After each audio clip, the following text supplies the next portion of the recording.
I am going to market, নিচের অংশটা যদি না বলো, হ্যাঁ, তাহলে দেখো আমি মার্কেটে যাচ্ছি, সবাই কিন্তু বুঝবে যে হ্যাঁ মার্কেটে যাচ্ছ, যাইতেই পারে, এটা একটা সাধারণ সেন্টেন্স, তাই না? এ নিয়ে আর কেউ কোনো পাল্টা কোয়েশ্চেন করবে না, ও মার্কেটে যাচ্ছ, আচ্ছা ঠিক আছে যাও। কিন্তু তুমি যদি এই ভার্বটাকে হাইড করে না বলে তুমি যদি বলবো যে I to buy a shirt, মানে কি?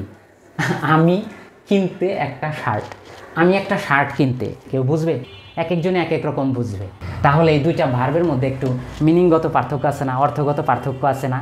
তো এই জন্য ইংরেজি গ্রামারে বুঝছো যে ভাব প্রকাশের দিক থেকে ভার্ব আবার দুই প্রকার। যেই ভার্বটা পরিপূর্ণ অর্থ প্রকাশ করতে পারে তাকে ফাইনাইট ভার্ব বলে।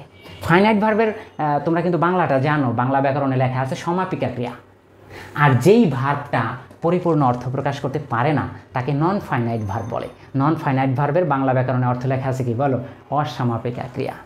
বুঝছো? তাহলে এইখানে প্রথম ভার্বটা আমাদের হচ্ছে ফাইনাইট ভার্ব, তা আমরা এখানে লিখে ফেললাম এটা হচ্ছে আসলে কি বলো?